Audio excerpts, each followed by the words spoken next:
أعوذ بالله من الشيطان الرجيم بسم الله الرحمن الرحيم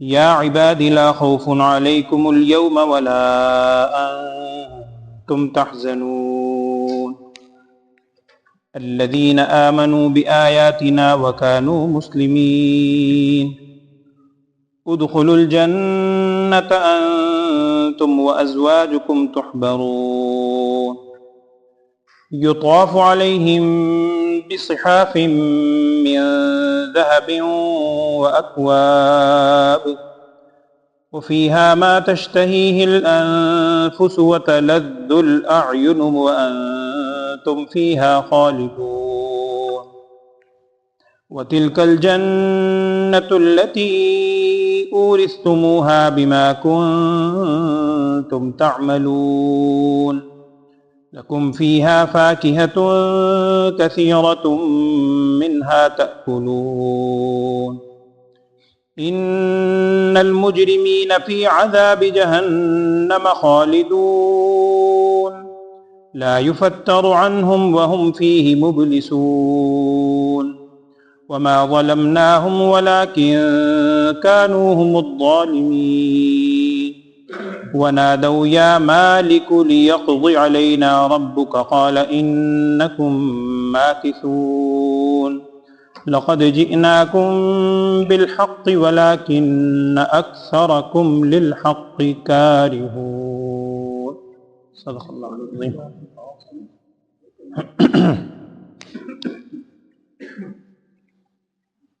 بسم اللہ الرحمن الرحیم.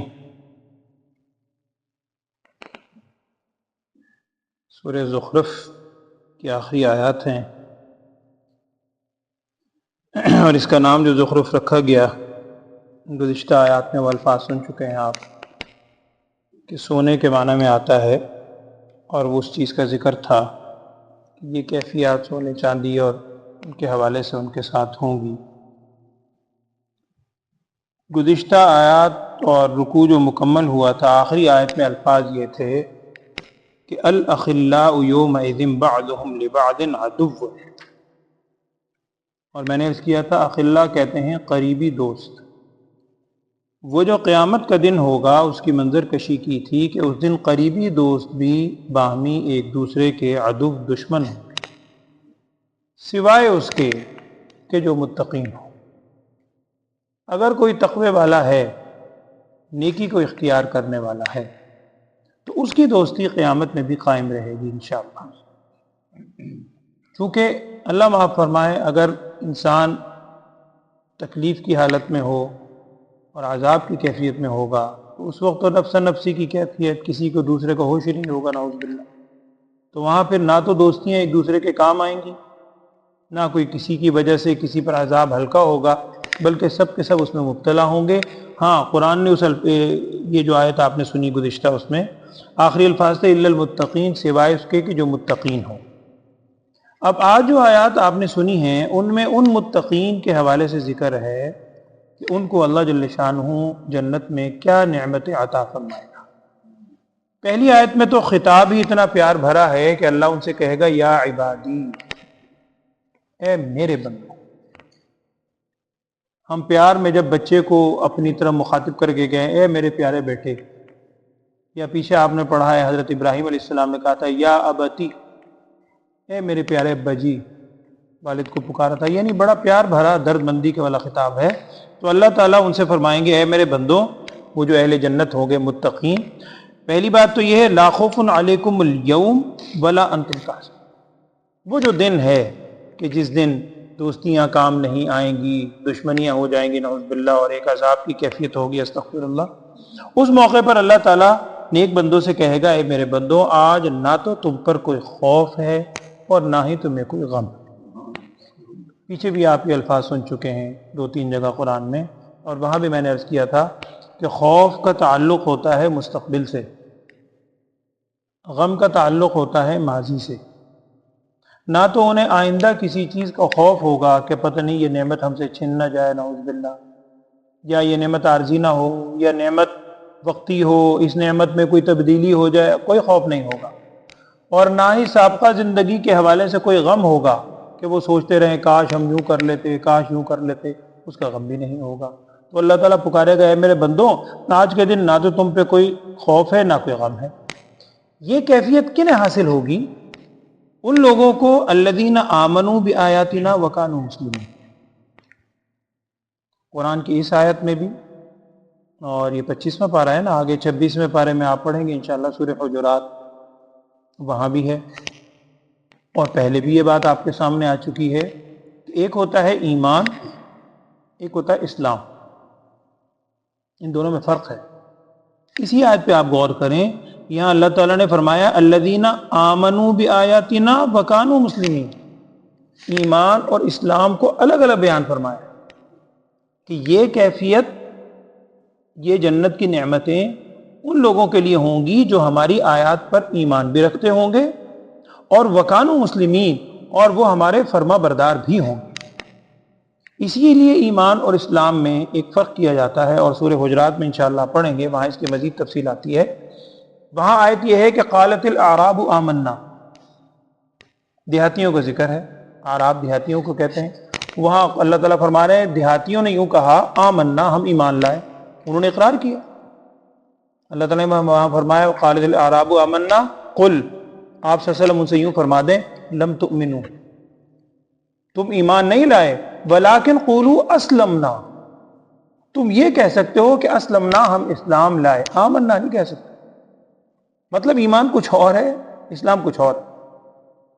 ایمان اصل میں نام ہے عقیدے کا، ایمان ہوتا ہے دل میں، تقویٰ، ایمان۔ آپ نے، ہم بچپن سے بچوں کو یاد کراتے ہیں کہ اسلام کے بنیادی عقائد اور ہیں، اور جو اسلام کے بنیادی ارکان ہیں، پریکٹیکل کرنے والے کام، وہ اور ہیں۔ بعض حضرات سمجھانے کے لیے کہہ دیتے ہیں کہ ایمان نظر نہیں آتا لیکن اسلام نظر آتا ہے۔ یہ عمارت کھڑی ہوئی اتنی بڑی، ہر شخص جانتا ہے کہ یہ عمارت ویسے نہیں کھڑی، اس کے نیچے کوئی بنیادیں ہیں، بنیادوں پہ کھڑی ہے۔ یقین ہے ہمیں لیکن بنیاد نظر نہیں آتی۔ یقین ہے ہمارا، بنیاد ہے، اگر بنیاد میں کمزوری آ جائے، اللہ نہ کرے، اوپر سے اگر ٹوٹ پھوٹ ہو، کوئی مسئلہ نہیں ہے، ٹوٹ پھوٹ ہو آپ پھر ٹھیک کر لیں، ایک شٹر چینج کر لیں، چینج کر لیں، لیکن اللہ نہ کرے بنیاد ہل جائے تو پوری عمارت گئی۔ درخت لگا ہوا ہے، گوشہ ہم دیکھتے ہیں، ہر شخص جانتا ہے کہ یہ درخت کسی جڑوں پر کھڑا ہے، جیسی جڑ ہوگی، جیسا بیج ہوگا، ویسے ہی اس کے اندر سے آبیاری ہوگی۔ تو بالکل اسی طرح ایمان کا تعلق ہے عقیدے سے، دل سے، جو بظاہر نظر نہیں آتا۔ جیسا ایمان پختہ ہوگا، جیسا عقیدہ درست ہوگا، ویسے ہی اعمال پھوٹیں گے اس سے۔ عقیدہ اگر نعوذ باللہ غلط ہے، برا ہے، اب منافق نفاق کے ساتھ بھی یہی ہے، عمل تو کرتے تھے، جہاد بھی کرتے تھے آپ صلی اللہ علیہ وسلم کے ساتھ، لیکن دل میں ایمان نہیں۔ تو معلوم ہوا ایمان کوئی اور چیز ہے جو بظاہر نظر نہیں آتا۔ دوسرے لفظوں میں عقیدہ یہاں بھی وہی ہے کہ جو ہماری آیات پر ایمان بھی رکھتے ہوں گے اور وکانوا مسلمین، عمل کے اعتبار سے بھی فرما بردار ہوں۔ تو ایمان اور اسلام، اور بہرحال یہ بڑی ایک تفصیلی بحث ہے، مختصر میں عرض کر دیتا ہوں آخر میں کہ بعض حضرات نے سمجھانے کے لیے لکھا ہے کہ اگر قرآن میں یا کسی جگہ پر ایمان اور اسلام دونوں کا ذکر ہو متصل، جیسے یہاں ہے الذین آمنوا بآیاتنا وکانوا مسلمین، یا وہاں آئے گا قالت الاعراب آمنا قل لم تؤمنوا ولکن قولوا اسلمنا، اور وہاں تفصیل بھی ہے ولما يدخل الایمان فی قلوبکم، ابھی ایمان تمہارے دلوں میں نہیں گیا۔ تو اگر دونوں کا ذکر ہو پھر تو ان دونوں سے علیحدہ علیحدہ چیزیں مراد ہوں گی، ایمان عقیدے والی کیفیت اور اسلام عملاً جو پریکٹیکل کام کرنے والے ہیں۔ اور اگر صرف اکیلے کا ذکر ہو تو عام طور پر اس سے دونوں ہی مراد لیے جاتے ہیں۔ اسی لیے ہم وہ ایک جملہ یاد کراتے ہیں بچوں کو کہ اقرار باللسان و تصدیق بالقلب، کہ زبان سے اقرار بھی کرنا اور دل سے اس کی تصدیق بھی کرنا۔ وہی زبان سے اقرار گویا عمل ہو گیا، اور دل سے اس کی تصدیق، یہ دونوں چیزیں ہی ضروری ہیں۔ بہرحال یہاں چونکہ دونوں کا الگ الگ ذکر ہے تو ایمان سے مراد دل کی سوچ عقیدہ، اور اسلام سے مراد فرمانبرداری اعمال، تو ان کے اندر یہ دونوں کیفیتیں ہوں گی۔ اور قرآن میں وہاں بھی ہے نا ان الانسان لفی خسر الا الذین آمنوا وعملوا الصالحات، تو آمنوا وہ ہے اور اعمال صالحہ ہے۔ آگے اللہ تعالیٰ کی طرف سے کہا جائے گا ادخلوا الجنۃ انتم وازواجکم، کہ داخل ہو جاؤ تم جنت میں، تم بھی، تمہاری ازواج بھی، تحبرون، تم خوش کر دیے جاؤ، تمہاری بڑی عزت افزائی کی جائے گی انشاءاللہ اس جنت۔ کیا کیفیت ہوگی؟ تھوڑا سا یہاں ذکر ہے اہل جنت کی اس کیفیت کا، اللہ ہمیں نصیب فرمائے آمین۔ وہ کیا ہے؟ یطاف علیہم بصحاف من ذہب واکواب، ان پر پھیرے جائیں گے، یعنی ہم جیسے کہتے ہیں نا کوئی چیز لے کے چکر لگایا جائے، پھیرے جائیں گے، طواف اسی سے ہوتا ہے، طاف یطاف گھومنا، پھیرے جائیں گے ان پر صحاف من ذہب واکواب۔ صحاف کا عام طور پر معنی کیا جاتا ہے وہ چیز جس میں کھانے والی چیز رکھی جائے، عموماً اس کا معنی تھال کیا جاتا ہے، کوئی تھال، بڑی پلیٹ، ڈش، اس قسم کی چیزیں وہ ان پر لے لے کے فرشتوں کی طرف سے، اللہ کی طرف سے لوگ ایک دوسرے جو بھی اللہ کے مقرر کردہ ہیں، غلمان کہہ لیں یا جو بھی ہے، وہ گھوم رہے ہوں گے، اور وہ کیسی ہوں گی؟ من ذہب، سونے کی، واکواب، اکواب کہتے ہیں عام طور پر اس چیز کو جس میں پینے کی چیز رکھی جائے، عموماً اس کو گلاس کے طور پر، کٹورے کے طور پر آپ کہہ لیں، پیالے کے طور پر کوئی بھی کہہ رہے ہیں، تو وہ تھال اور پیالے لے کر ان پر گھوم رہے ہوں گے۔ وَفِيهَا مَا تَشْتَهِي الْأَنفُسُ، اور ان میں ہوگا کیا؟ یہ جو صحاف اور اکواب ہوں گے ان میں کیا ہوگا؟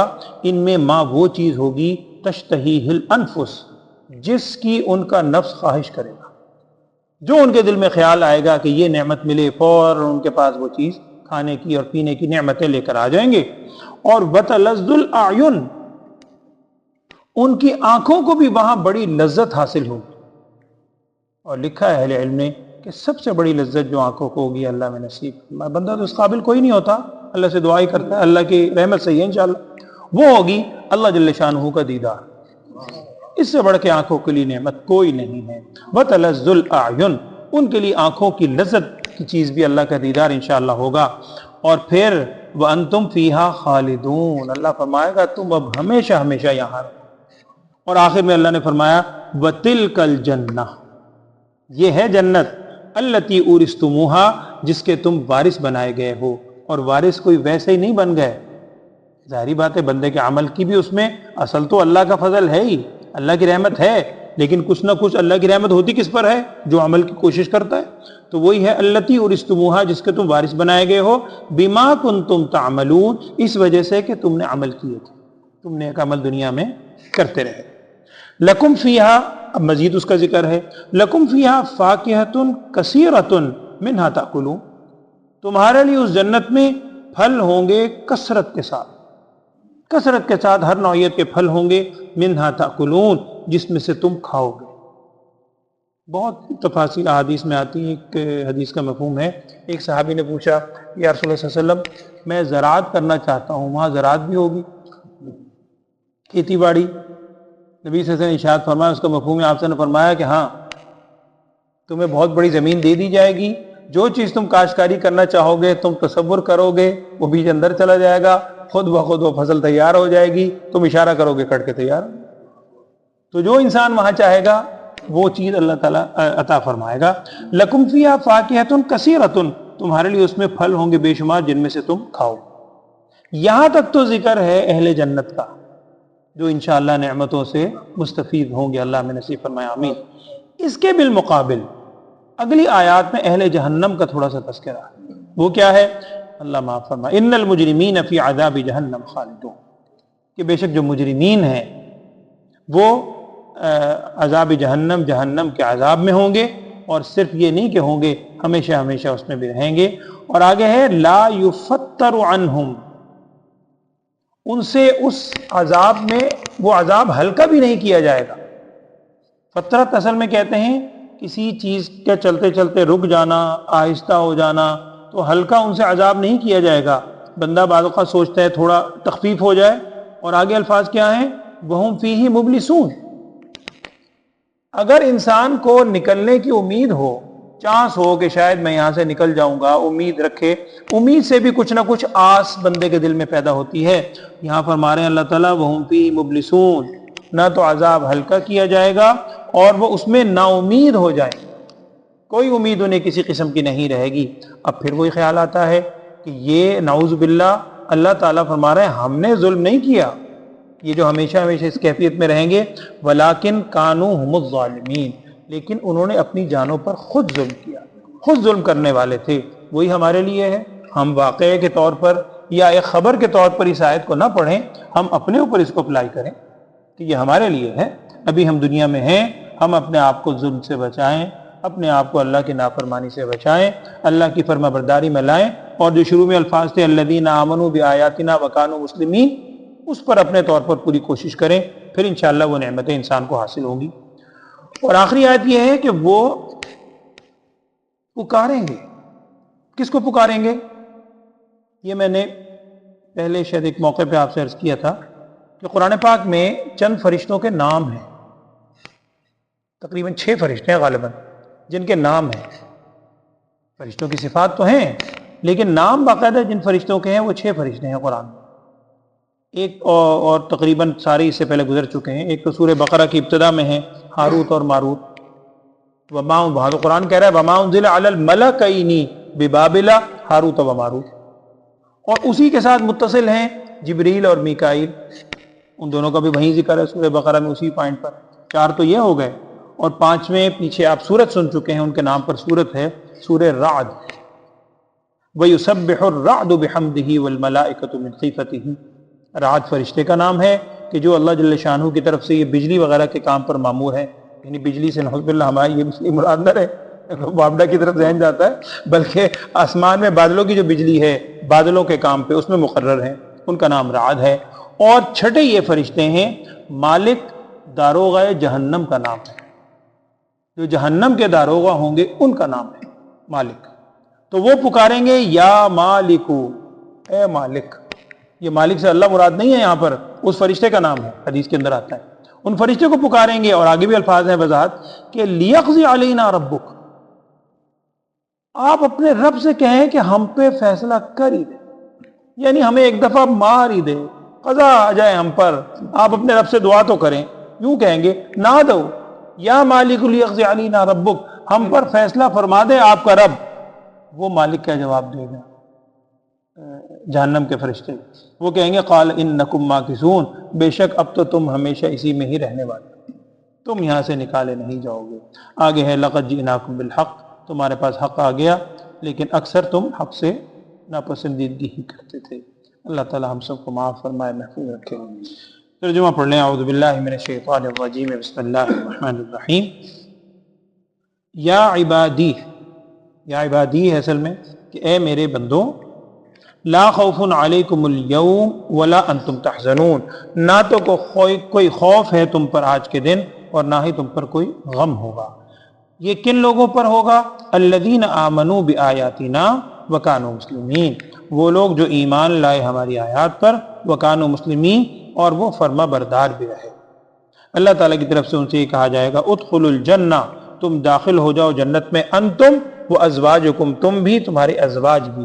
بعض رات میں تو ایک تو مفہوم واضح ہے کہ ازواج سے مراد بیویاں ہیں، بعد نے یہ لکھا ہے کہ یہاں ازواج سے مراد ہم مشرب اور دوست احباب جو ساتھ رہنے والے ہیں وہ بھی ایک مفہوم ہے، لیکن عام مفہوم یہی ہے کہ ان سے بیویاں مراد ہیں کہ تم اور تمہاری ازواج داخل ہو جاؤ، تحبرون، تم خوش کر دیا جاؤ گے، تمہاری بڑی عزت کی جائے گی۔ یہاں یطاف علیہم بصحاف، پھیرے جائیں گے، چکر لگائیں گے ان پر، بصحاف، کن چیزوں کے؟ صحاف، تھال کہہ لیں، بڑے بڑے تھال کے۔ وہ کس کے ہوں گے؟ من ذہب، سونے کے، واکواب، اور پیالے یا گلاس بھی ہوں گے۔ وفیہا، ان میں، ما وہ چیز ہوگی، تشتہیہ الانفس، جو ان کے نفس خواہش کریں گے، جو ان کے نفس جس چیز کو چاہیں گے۔ وتلذ الاعین، اور آنکھیں وہاں پر لذت حاصل کریں گی وہاں کی کیفیات سے۔ وانتم فیہا خالدون، اور تم اس میں ہمیشہ ہمیشہ رہو گے۔ وتلک الجنہ، یہ وہ جنت ہے، التی اورثتموہا، جس کا تمہیں وارث بنایا گیا ہے، بما کنتم تعملون، اس وجہ سے جو تم نیک عمل کرتے تھے۔ لکم فیہا، تمہارے لیے اس جنت میں، فاکہۃ کثیرۃ، میوے ہوں گے بڑی کثرت کے ساتھ، منہا تاکلون، ان سے تم کھاؤ گے۔ ان المجرمین فی عذاب جہنم خالدون، بے شک جو مجرم ہیں، اللہ کے نافرمان ہیں، اور یہاں مجرم سے صرف عمل کا مجرم نہیں بلکہ کفار مراد ہیں، چونکہ جہنم کا ذکر ہے ہمیشہ رہنے کا۔ ان المجرمین فی عذاب جہنم خالدون، بے شک مجرم لوگ جہنم کے عذاب میں ہوں گے، ہمیشہ ہمیشہ رہیں گے۔ لا یفتر عنہم، نہ تو وہ عذاب ان سے ہلکا کیا جائے گا، وہم فیہ مبلسون، اور وہ اس میں نا امید ہو جائیں گے، نکلنے کی ساری امیدیں ختم ہو جائیں گی، جس سے تکلیف میں مزید اضافہ ہوگا۔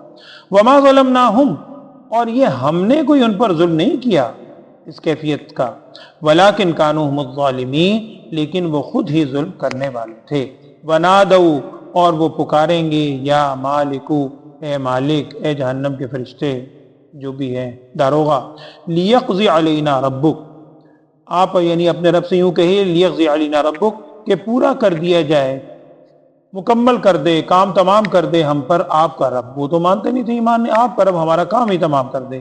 قالا، وہ جواب دیں گے، انکم ماکثون، بے شک تم ٹھہرنے والے ہو۔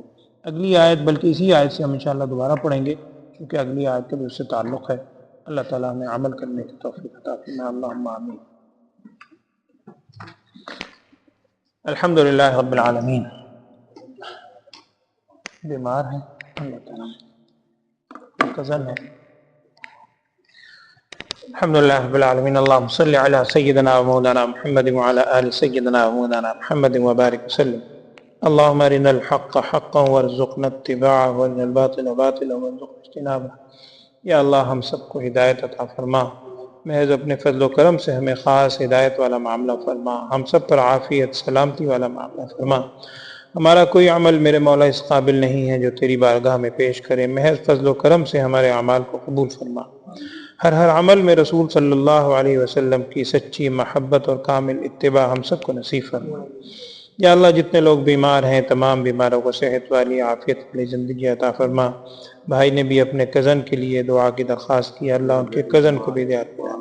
جن جن کے دل میں خواہشات ہے، یا اللہ تمام بیماروں کو اللہ تعالیٰ صحت عطا فرما۔ ہر قسم کی بیماریوں تکالیف سے یا اللہ ہم سب کو محفوظ فرما۔ بیماری بھی تیرے قبضہ قدرت میں ہے، صحت بھی تیرے قبضے میں ہے، یا اللہ تمام بیماروں کی بیماریوں کو صحت سے تبدیل فرما۔ وصلی اللہ تعالی علی خیر خلقہ سیدنا و مولانا محمد وعلی آلہ واصحابہ اجمعین، آمین۔